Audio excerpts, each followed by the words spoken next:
Bueno, prácticamente es como una investigación de la experiencia vivida desde niña, ya que compartí con mi abuela materna, mi bisabuela, pero le decíamos la abuelita, abuelita Petra Carrillo.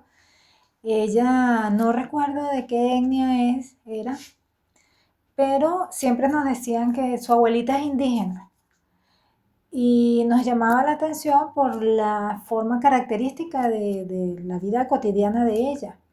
Entonces allá en su casita, que de barro, de adobe, ella mantenía ahí sus cosas muy aparte, muy diferentes a las que estamos acostumbrados a ver.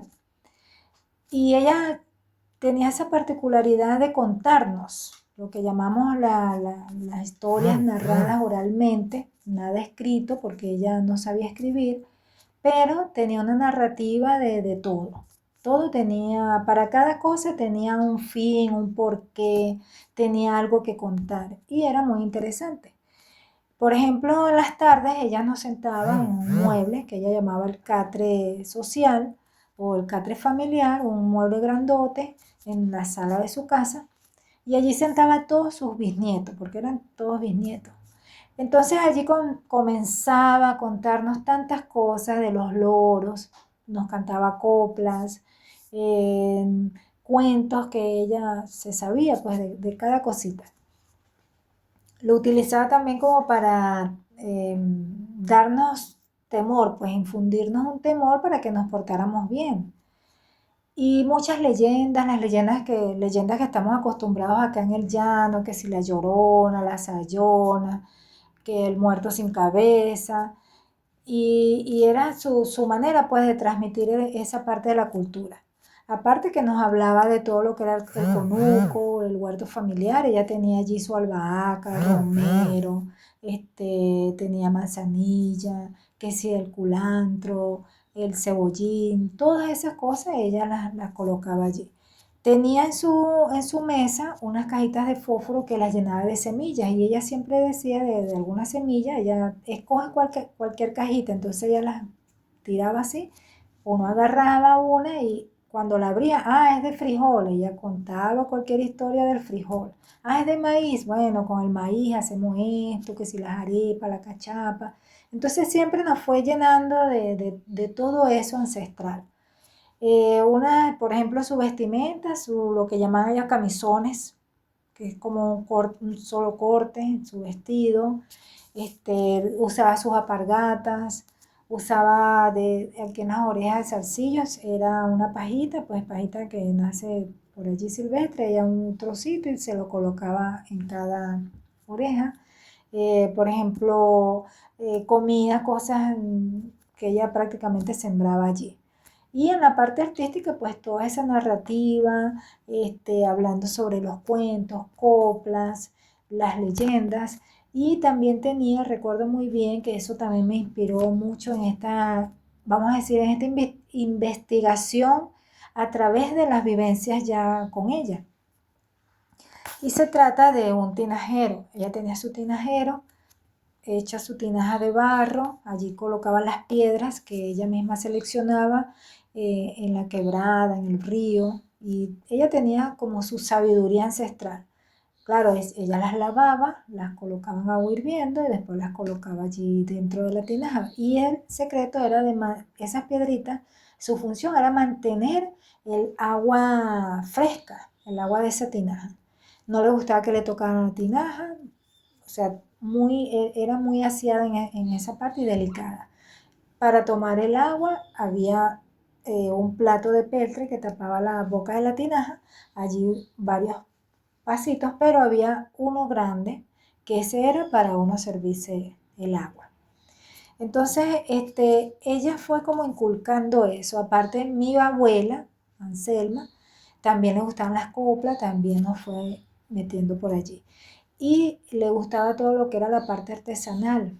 Ellos hacían con las tapadas, se hacían las envases para echar agua, que si del tambor para lavar.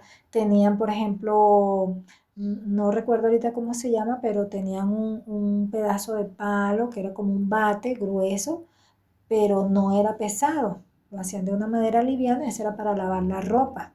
Y así cada cosa en la casa pues tenía su historia.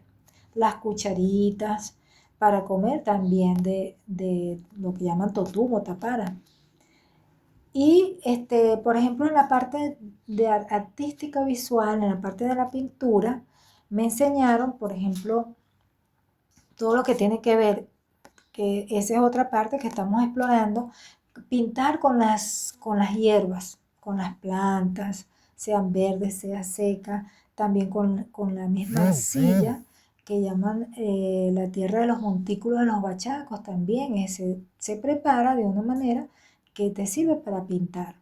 Pero en esta exploración de esas experiencias que viví cuando niña, cuando tenía más o menos como 12 años, escuché, andaba con mi hermano Michel, él pinta también, y escuchamos de una persona que estaba hablando sobre el arte de pintar con chimó. Y nosotros, ¿cómo será eso? Si el chimó lo escupen, los chimó nada más se lo meten en la boca y lo escupen. Ese era el único que nosotras sabíamos. Pero entonces hablando con esta abuelita, le dijimos, mira abuela, porque ella escupía chimó. Abuela, por ahí escuchamos una señora, que es una profesora, hablando del arte del chimó. ¿Cómo es eso? Entonces ella nos dice, bueno, el arte del chimó es como la preparación. Ah, no, abuela, pero es que lo usan para pintar. ¿Tú no sabes nada de eso? No, no sé. Pero sí les puedo decir algo bueno del chimó. El chimó nada más no es para escupir, el chimó también es medicinal. Entonces, ajá, ¿y cómo es medicinal? Ella nos explicó, bueno, ustedes no han visto que cuando está un perrito así desvalido, que está triste, yo lo reviso y si tiene una ronchita, si está herido, yo lo trato es con chimó y también con hierbas. Entonces, viendo, eh, compartiendo con ella, conviviendo, sí fuimos observando, porque sabes que uno como muchacho, pues hay cosas que uno como que sí ve y otras cosas pasan por alto. Pero ya con esta conversación con ella nos dio interés, porque todo lo que fuera del arte, de nosotros pintar, de hacer con las manos, de crear, nos llamaba la atención. Cuando ella nos explica esto del chimó como medicina, pues vimos cómo lo aplica, pues agarra lo que llaman la pella, ¿verdad? Del chimó, lo colocan en una cucharita, lo calientan y entonces se lo van aplicando con un hisopo en la parte afectada. Y así pues ya conocíamos otra parte del uso del chimó. Una vez que vamos creciendo, en mi particular experiencia, noté que me desagradaba y me preocupaba que las personas que usan chimó siempre andan con la dentadura este, toda deteriorada. Y entonces, eso yo decía, pero ¿qué sentido tiene escupir chimó si la boca te huele mal, te deteriora, te los corroe, te come los dientes y estar escupiendo? Y como siempre me gustaba estar leyendo, veía las noticias, leía lo que cuando uno escupe, ¿verdad? La saliva tiene gérmenes y todas esas cosas, entonces tú caminas en la calle, pisas una saliva de esas, de allí tirada, de chimó, entonces, oye, uno se lleva eso en los pies para la casa.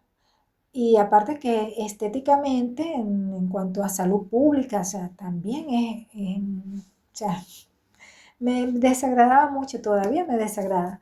Y con mi hermano siempre conversábamos eso. Hasta que un día, muy bueno para nosotras, conocimos a un pintor. Y esta persona pintaba con chimó y, oye, nos enseñó allí, nos dijo, esto se hace así, ya nosotros agarramos idea. Después fuimos investigando en los libros, muy difícil conseguir en los libros eso, pero sí conseguíamos ya cuando viene el auge de la internet, tendría unos 14, 15 años, comenzamos a investigar y sí nos dimos cuenta que hay una técnica muy parecida a la del chimó y se trata del café. El café también con la borra del café o preparar el mismo café de una manera, el polvo pues, de una manera con agua, pues uno también va dando ese arte. Pero aún así parecido, no nos llamó la atención como el chimó. Supongo que nos llamaba más la atención lo del chimó porque era lo que veíamos a diario, que la gente andaba siempre con chimó. Y pasando los años seguimos investigando y digo, oye, ¿cuándo será que nos vamos a poner? Hasta que un buen día mi hermano fue el que primero comenzó y me dice, mira, ya tengo aquí mis 2 cuadros, unas hojitas chiquiticas. Y entonces él me explicó, no, yo la hice así, es igual como que tú usas la acuarela, pues, vas mojando, vas, qué bien. Hasta que tuvimos el privilegio de hacer un curso, vamos a decir, unas clases, yo le digo clandestinas o así, improvisadas, con una persona que sabía que venía de Barquisimeto y entonces nos explicó en varias clases lo básico. Tienes ahí tu chimó, lo puedes colocar en tu envase o en una tapita, o sea, como tú puedas y vas degradando, vas dando la degradación es con agua, el claroscuro, vas definiendo los colores, le vas dando ese matiz. La técnica está allí, es en el uso del agua que vas dando. Pudiera decir que es una experiencia muy hermosa para mí. eh, Haber incursionado en esto me llena muchísimo, me ayuda, por ejemplo, a veces estoy pensando cómo hago una cosa, cómo conecto con este arte y en el transcurrir de los años fui viendo cómo muchas personas se fueron sumando y que hoy por hoy pues el arte de la Guada en Chimó tiene una gran gama, hay muchos artistas internacionales que la utilizan y oye, de verdad que yo me puedo quitar el sombrero delante de otros que lo hacen muy bien. Y en mi particular exposición que tenemos allí, gracias a la VB que nos ha invitado a ese espacio visual que hoy, lunes 20 de enero del 2026, hemos dado la apertura a esta interesante exposición, no porque la haya hecho yo, sino porque hay historia, hay temas que nos ayudan a entender lo que es la Venezuela ancestral, que esos antepasados, esos indígenas que nosotros mal llamamos los indios, que no saben nada, que son incivilizados, pues ellos tienen un gran valor para nosotros como venezolanos. Y esa sensibilidad la quiero expresar allí en cada cuadro para, vamos a decir así, para vindicar una vez más a nuestros antepasados, a nuestros indígenas, a esas personas que tienen un gran potencial en todas las cosas que nos han dejado. Hay vestigios que nosotros utilizamos, elementos de la naturaleza, de nuestra vida cotidiana, que en cada rinconcito, en cada parte, en cada ciudad, en cada pueblo de Venezuela lo utilizamos en la comida, en la vestimenta. Hay muchos accesorios para nuestro cabello, para nuestro vestir, que se originan en nuestros ancestros, en esa Venezuela ancestral, nuestra comida y por supuesto el arte.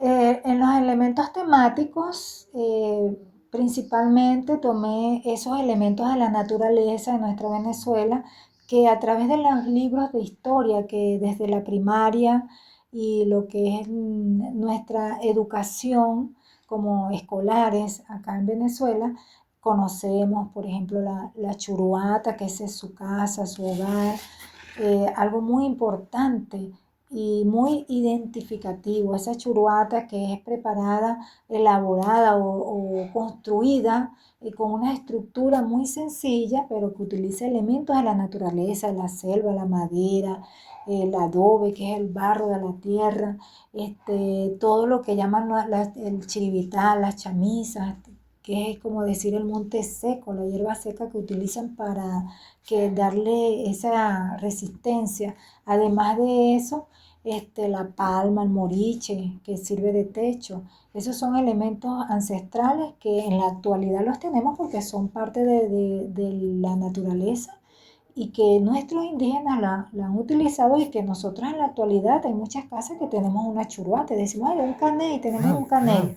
¿Y cuáles son los materiales? Siempre nos vamos a lo central, buscamos troncos de madera, que lo buscamos en la selva, en las montañas, y le damos ese toque natural y ese toque que nos remonta a esos elementos que usaban nuestros ancestros. También en los platos de nuestra comida, nuestra gastronomía, tenemos, bueno, estamos ahorita en enero, todavía tenemos el sabor en la boca de la yaca, que sabemos cuál es nuestra historia de esa comida que ellos iban elaborando, de los, vamos a decir, algunos historiadores dicen de las sobras, no me gusta decir las sobras, pero literal era así, las sobras que quedaban, pues los esclavos indígenas, africanos, pues ellos sumaban todo eso allí y salió ese plato típico que nos encanta a todos los venezolanos y que en las fechas decembrinas lo aplicamos, ¿verdad? Lo usamos, lo hacemos y lo disfrutamos. Tenemos el casabe, el sancocho, en los elementos utensilios de cocina tenemos que si las taparitas, las cucharas de totumo, tenemos el casabe, y tantas cosas, pues el ají, todos esos elementos los tomé para esta exposición. Y por supuesto el chimó, que es muy utilizado acá en Venezuela, pero dándole, vamos a decir, como un vuelco para no solamente enseñar lo que se puede hacer artísticamente, sino llevar un mensaje de salud, porque si bien sabemos que se utiliza, se consume para escupirlo, es como, vamos a decir, un hábito, pero no es tan bueno para la salud, entonces darle esta nueva mirada que con esos elementos naturales de nuestros indígenas podemos dar a conocer ese valor que tienen nuestros indígenas, que no lo van a dejar de tener, que no es solamente decir, ah, los indios, ¿no? Nosotros tenemos muchas cosas que bien nos sirven y nos benefician, que son tradiciones de nuestros indígenas, pero que nos ayudan, nos identifican culturalmente como venezolanos y además de eso nos dan ese toque de vivencia que nosotros podemos decir, tengo una identidad, ¿ves? Tengo una identidad. Así como en otros países se valora y se nutre la generación actual de estos antepasados, nosotros como venezolanos también tomamos esa parte. Y en esta exposición está la churuata, está la tinaja, está esa mirada de esos ojos redondos, la piel lisa, amarillenta porque es el color de la tierra, pues esos elementos, también como las flores, las grandes hojas, las lianas selváticas, la tierra, la pisada de ese indígena que es un pie abierto, pero un pie amplio, fuerte, que se mantiene en la historia, que no es solamente un hito, sino ninguna leyenda ni un cuento, es algo real, son nuestros y nosotros pertenecemos a ellos. Entonces, con el chimó y esta parte artística allí, yo quiero dar ese mensaje que debemos cuidar nuestra salud y que el chimó no solamente se consume, sino que tiende, o sea, no se consume para escupirlo, sino que tenemos otras variedades o otras actividades que nos dan una amplia variedad del uso, tanto en la medicina, veterinaria, que lo usan nuestros ancestros también, y en la parte artística, pues expresar la belleza de nuestra cultura y así pues que nos enamoremos, que agradezcamos a Dios porque tenemos una identidad cultural bien definida y muy hermosa.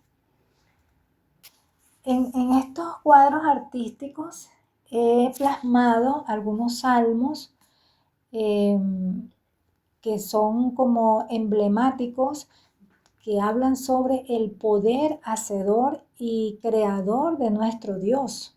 Yo creo mucho en Dios y creo en la parte creacionista. Cuando llegaron los colonizadores españoles a nuestras tierras venezolanas, que a ellos le debemos muchas cosas y la gran gama de nuestra interculturalidad, entró la parte de la parte religiosa a través de estos sacerdotes, de estos misioneros que llegaron. misioneros católicos, que bien sabemos el trato que hubo allí, pero sin menospreciar nada, sino de tomar las cosas buenas, vemos que ellos en esa parte misionera, religiosa, infundieron creencia, esa creencia de una deidad universal a nuestros indígenas, siendo que ellos aún cuando ellos tenían también o tienen mantienen en sus creencias, ellos tienen sus deidades, que tienen varias creencias, se les respeta, es su cultura, es su civilización, es parte de su idiosincrasia, es parte de ellos. Sin embargo, cuando llegan los colones con esta nueva enseñanza de un Dios universal, de un Dios supremo, ellos tomaron eso también y muchos llegaron a convertirse al Evangelio, y esos salmos que los cantaban en forma de gaitas, que los recitaban, es una manera de que fueron ellos aprendiendo sobre ese Dios magno creador. Entonces también allí fusiono eso, coloco allí esos salmos que ellos cantaban, que aprendieron a cantar con estos primeros misioneros que llegaron a nuestras tierras venezolanas y que de esa manera enseñaron, pues fueron emancipando, fueron penetrando pues en estos corazones, en estas mentes indígenas, y que de una manera u otra pues quedó en ellos también impregnado ese amor más aún a la tierra, sabiendo que hay un Dios supremo, creador y poderoso, que hizo todo para nuestro beneficio, y que ellos en ese paraíso terrenal que muchos historiadores y muchas personas consideran es nuestro país Venezuela. Bueno, en este momento yo me siento una mujer, una persona integral, porque el ser periodista es como tener una visión más amplia de cómo poder hacer una investigación, de cómo llegar a algo que me gusta, que me llama la atención, y que no solamente que me agrade a mí, sino cómo yo la puedo proyectar para las nuevas generaciones, para las personas actuales que les interesa el tema, y que quizás si no le interesa, pero con mi participación, con mi expresión, a través del arte, a través de la poesía, puedo llegar a más personas, a que ellos puedan ver las cosas diferentes y tener ese valor, despertar, motivarlos para el bien de todos, a que podamos valorar lo que es nuestra tierra ancestral, venezolanos, que podamos sentir esa identificación, y que no digamos, ay, eso ya pasó, eso ya no existen, ya los indios no, son nuestros indígenas y provenimos de allí, de ellos. Y sobre todo, pues en la fe que Dios nos da, que esta tierra la hizo para todos, y gracias porque estamos acá en este universo, y gracias porque somos venezolanos, y valorar nuestra identidad cultural.